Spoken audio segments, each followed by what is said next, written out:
नमस्कार दोस्तों, मेरा नाम है प्रदीप चौहान। बात समझनी है तो पूरी सुननी होगी। और दोस्तों, शब्दों से पहले मैं ज़रा कुछ तस्वीरों के सहारे आप तक संदेश पहुंचाना चाहता हूं। दरअसल आपको मालूम है, मेरा फर्म बिलीव है कि शब्दों से ज़्यादा तस्वीरें बेहतरीन कहानी बयां करती है। ये तस्वीर, पहली तस्वीर आपके सामने है, जो कहता है कि 71% रेटिंग के साथ दुनिया में सबसे लोकप्रिय नेता बने प्रधानमंत्री नरेंद्र मोदी। ये गोदी मीडिया कहती है।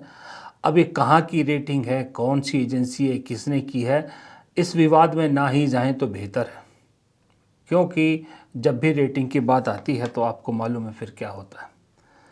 छोड़िए उस बात को। दूसरी तस्वीर ये देखिए, आपके सामने है। ये नेपाल में जो प्रदर्शन हो रहा है वहाँ की है। इस तस्वीर में इस जो लड़का है, इसके हाथ में जो वो है बोर्ड है या जो भी नारे हैं, उसमें देखिए क्या लिखा है। उसमें लिखा है केपी चोर देश छोड़। अब ये तस्वीर देख के देश में एक सवाल पूछा जा रहा है कि ये केपी चोर देश छोड़ का नारा आया कहाँ से।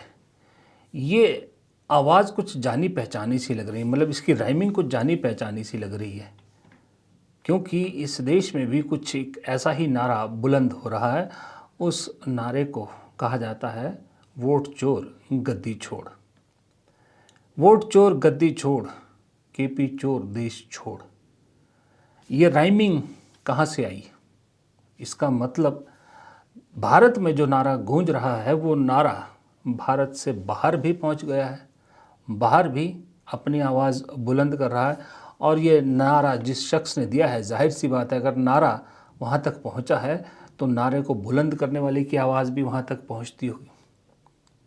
अब कुछ तस्वीरें और दिखाता हूँ। ये देखिए आपके सामने है ये तस्वीरें। ये तस्वीरें भी नेपाल की हैं और नेपाल में भारतीय मीडिया पहुँची। मणिपुर नहीं पहुँच सकती, पंजाब नहीं पहुँच सकती, लेकिन वहाँ पहुँची और वहाँ अपने एजेंडे पे काम करने लगी। तो नेपाल के लोगों ने गोदी मीडिया को कैसे भगाया, और बाकायदा गोदी मीडिया ही नाम दिया कि गोदी मीडिया यहाँ से जाओ। ये कुछ तस्वीरें आपकी स्क्रीन पर है कि भारतीय गोदी मीडिया का नेपाल में क्या हश्र हुआ है। बाकायदा वहाँ भी गोदी मीडिया ही कहा जाता है इनको, भारतीय चैनलों को, और वहाँ से खदेड़ा जा रहा है। लोग इनसे बात करने को तैयार नहीं। ये गोदी मीडिया की हालत है। अब मैं आपको एक और तस्वीर दिखाता हूँ। ये तस्वीर भारत की है। नेपाल के प्रदर्शन आपने देखे, ज़रा इन तस्वीरों पर नज़र डालिए, भारत के। कहीं असम में कुछ छात्रों का बहुत बड़ा एक सैलाब, कुछ नहीं माफ़ कीजिएगा, सैलाब आया है। ये बीजेपी से आरक्षण की मांग कर रहे हैं, शेड्यूल्ड एसटी आरक्षण की मांग कर रहे हैं। ये है मोरन कम्युनिटी के स्टूडेंट, इन पर लाठीचार्ज हुआ। एक तस्वीर बिहार की है, जहां बिहार में भी छात्र बीजेपी दफ्तर के बाहर रोज़गार को लेकर बवाल काटे हुए हैं। और तीसरी तस्वीर है राजस्थान के कोटा की, जहां कांग्रेस के नेता या कांग्रेस की एक तरह से ये जन आक्रोश रैली है। अब इन तीनों की तस्वीरें देखिए। बिहार में भी लाठी भांजी जाती है जो नौकरी मांग रहे हैं। असम में रिजर्वेशन मांग रहे हैं तो वहाँ भी लाठी भांजी जाती है। और कांग्रेस के जन आक्रोश रैली में लोगों का हुजूम देखकर आप अंदाज़ा लगा सकते हैं कि लोगों की नाराज़गी कितनी है। ये तस्वीर भारत की है। इसके अलावा एक तस्वीर और भी है, जहाँ लद्दाख में भी प्रदर्शन फिर से शुरू हो गया। लद्दाख में भी सरकार के खिलाफ प्रदर्शन हो गए। ये तस्वीर थी। अब एक तस्वीर और दिखाता हूँ आपको। ये तस्वीर है, देखिए, ये है उत्तर प्रदेश के कांग्रेस अध्यक्ष अजय राय। इनको डिटेन करने के लिए रात को पुलिस पहुंची, कल रात को। और सिर्फ अजय राय नहीं, ऐसे सैकड़ों विपक्ष के, खास करके कांग्रेस के नेताओं को डिटेन किया गया वाराणसी में। क्यों? क्योंकि आज प्रधानमंत्री का वाराणसी दौरा था। यूँ तो 56 इंच के प्रधानमंत्री हैं, 56 इंच की छाती रखते हैं, विश्व गुरु हैं, लेकिन वोट चोर गद्दी छोड़ नारे से ऐसा डर कि आने से पहले पूरा वाराणसी सैनिटाइज कर दिया गया, विपक्ष के नेताओं को घर में बंद कर दिया गया, नज़रबंद कर दिया गया, ताकि कहीं से भी कोई विरोध की आवाज़ प्रधानमंत्री के कानों में ना आए। कहा जाता है, किसी ने तो कहा कि जिस रोड से प्रधानमंत्री जा रहे थे उस रोड पर अगर कोई दुकान पड़ रही है तो उसका सिलेंडर तक जब्त कर लिया गया।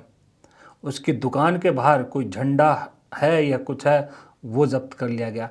किसी के पास काला कपड़ा है, काला कपड़ा लेकर उस रूट पे आने पर मनाही थी। एक तस्वीर ये है।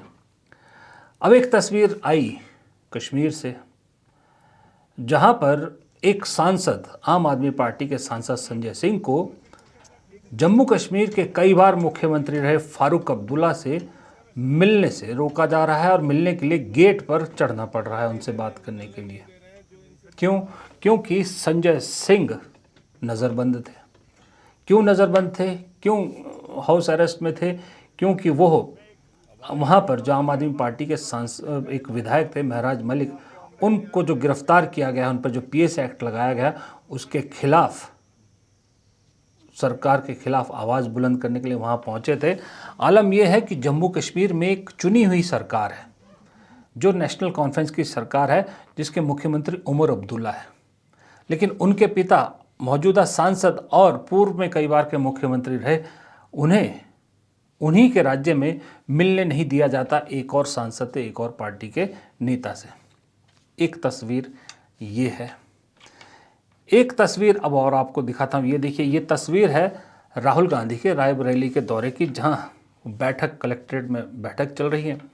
सामने आपको बैठे दिख रहे होंगे राहुल गांधी, एक तरफ जो है अमेठी के सांसद केएल शर्मा जी है, दूसरी तरफ दिनेश प्रताप सिंह, यूपी सरकार के मंत्री।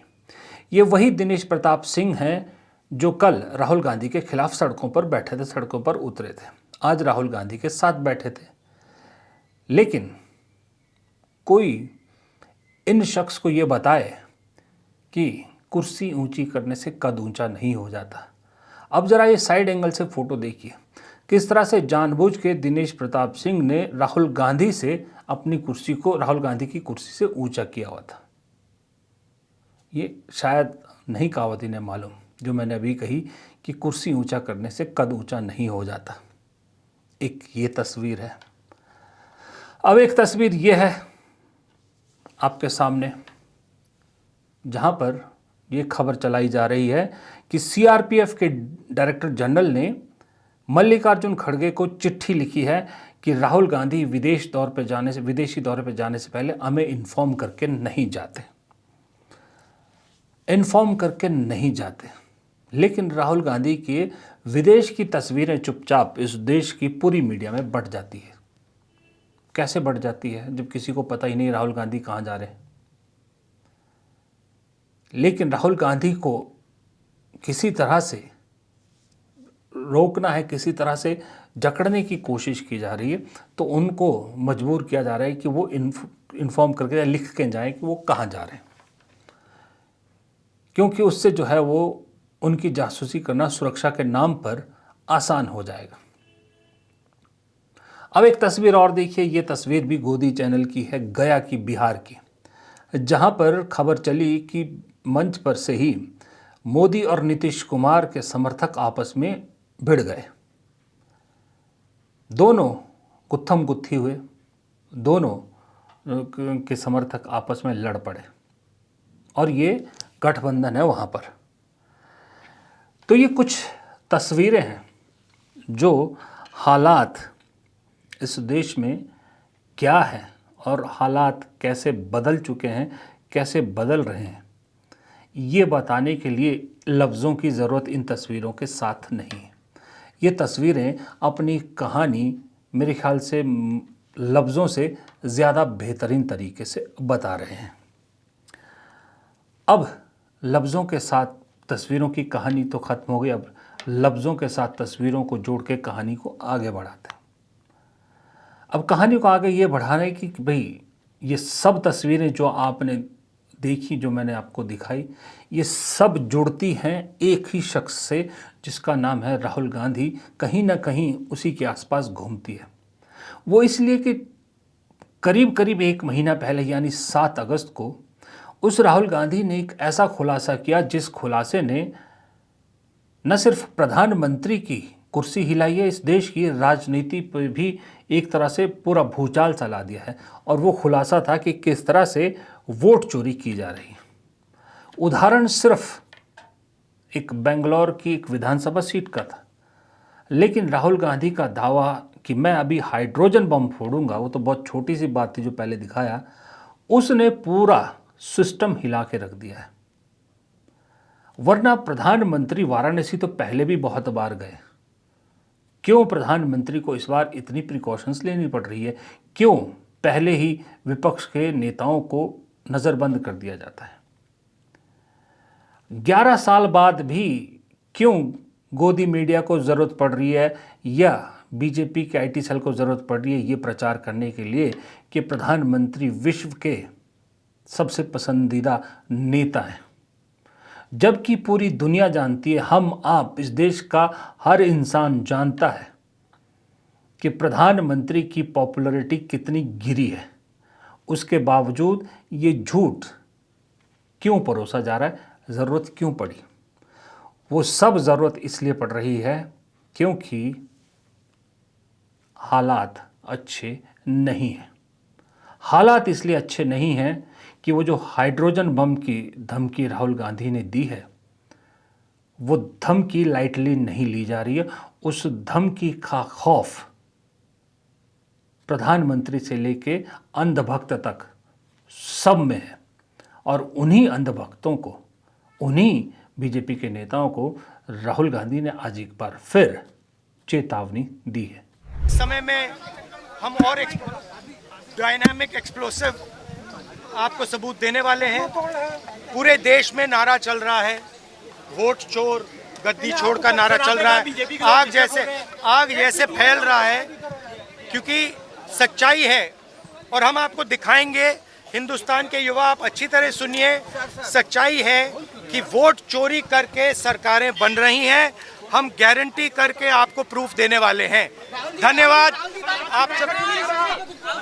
नहीं, ये जो बीजेपी के लोग एजिटेट हो रहे हैं, मैं उनसे कहना चाहता हूं, आप एजिटेट नहीं होइए, क्योंकि हाइड्रोजन बम जब आएगा सारा का सारा साफ हो जाएगा। Thank you. अच्छा, प्रधानमंत्री कितने मजबूर हो गए हैं अब और कितने कमज़ोर हो गए हैं, इसका एक जीता जागता उदाहरण ये उनका आर्टिकल भी है, जहां उन्होंने आर्टिकल कम आरएसएस प्रमुख मोहन भागवत पुराण ज़्यादा लिखी है। 11 साल में प्रधानमंत्री ने जिस संघ मुख्यालय के आंगन में जाना तक स्वीकार नहीं किया था या मुफीद नहीं समझा, जिस संघ का नाम तक नहीं लेते थे, आज हालत इतनी पतली हो गई है कि संघम शरणम गच्छामि के अलावा कोई चारा नहीं है। लाल किले की प्राचीर से संघ का गुणगान करते हैं, उसे एक एनजीओ कहते हैं।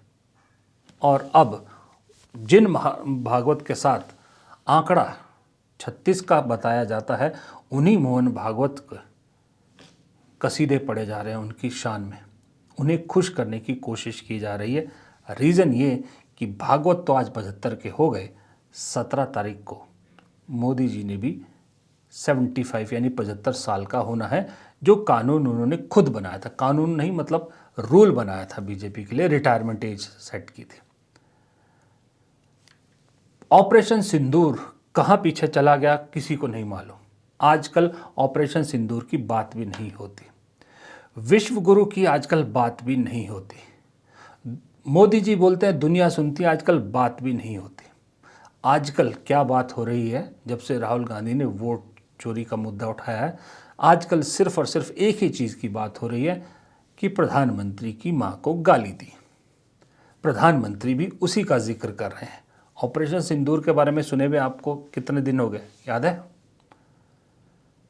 आलम यह है कि मुद्दे नहीं हैं, इसलिए विक्टिम कार्ड खेला जा रहा है।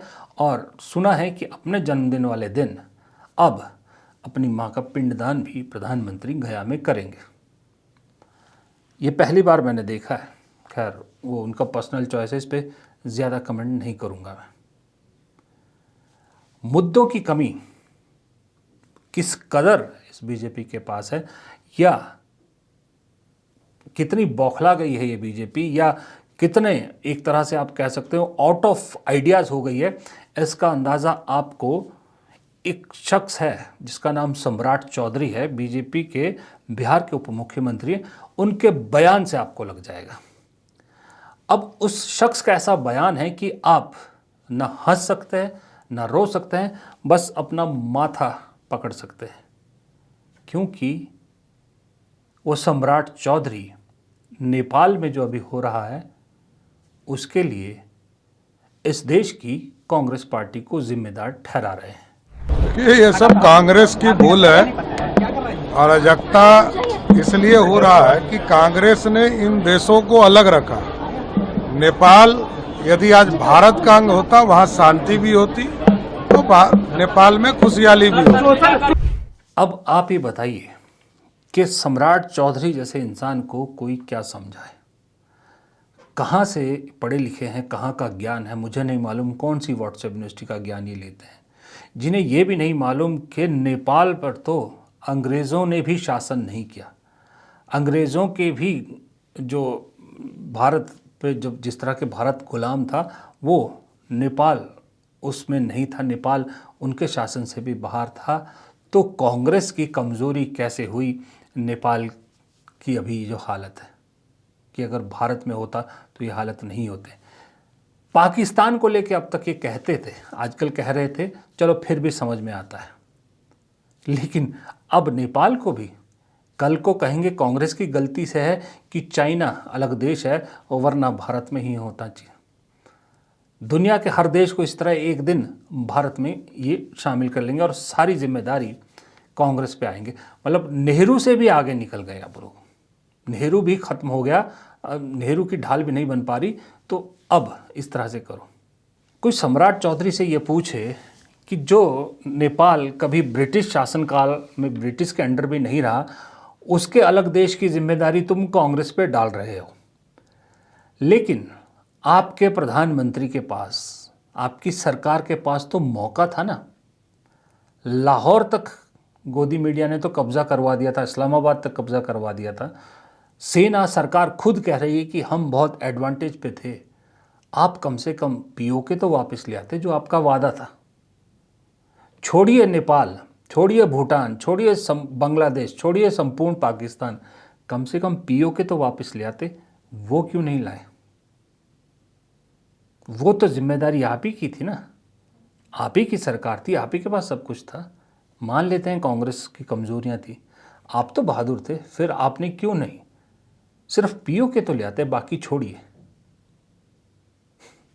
बातें हैं, बातों का क्या, जो बोलना है बोलते रहिए, लेकिन ये सारी चीज़ें दिखाना सुनाना इस देश के लिए ज़रूरी है, क्योंकि सिक्के का एक पहलू 11 साल से आप देख रहे हैं, क्योंकि गोदी मीडिया वही दिखा रही है, लेकिन सिक्के का दूसरा पहलू दिखाना भी ज़रूरी है। नेपाल में मोदी जी जैसा प्रधानमंत्री चाहिए, ये गोदी मीडिया आपको दिखाएगी, लेकिन खुद के रिपोर्टर्स के साथ क्या हो रहा है ये नहीं दिखाएगी। नेपाल में किस तरह से प्रदर्शन हो रहा है ये गोदी मीडिया दिखाएगी, लेकिन भारत में असम, बिहार, लद्दाख, राजस्थान, जगह जगह पर लोग सड़कों पर हैं, ये गोदी मीडिया नहीं दिखाएगी, क्योंकि गोदी मीडिया की नज़र में नहीं है। गोदी मीडिया को काठमांडू जलता दिखता है, लेकिन मणिपुर जल रहा है ये आज तक नहीं दिखा। 2.5 साल होने को आए, आज तक नहीं दिखा। आपको पाकिस्तान में या दूसरी जगहों पर गोदी मीडिया को लोकतंत्र की हत्या दिखती है, लेकिन जम्मू कश्मीर में एक चुनी हुई सरकार होने के बावजूद क्या हो रहा है ये गोदी मीडिया को नहीं दिखता, क्योंकि उन्हें सिक्के का एक ही पहलू दिखाना होता है। अब ये गोदी मीडिया का कॉन्सेप्ट नेपाल में भी था, वहाँ की गोदी मीडिया के साथ वहाँ के लोगों ने क्या किया है ये मुझे बताने की ज़रूरत नहीं है, और मैं किस ओर इशारा कर रहा हूँ ये भी आप बखूबी समझ रहे हैं।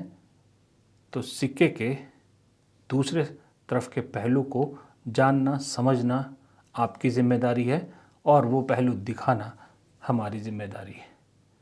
हालांकि निशिकांत दुबे कहेंगे, जो उन्होंने एक नया वो चढ़ाया है, नेपाल से सबक लेते हुए उसको अच्छे इम्प्लीमेंट करने के बजाय वो अब सोशल मीडिया साइट्स पर सरकार को रिकमेंडेशन दे रहे हैं कि नकेल कसी जाए, झूठी खबरों पर रोक लगाई जाए।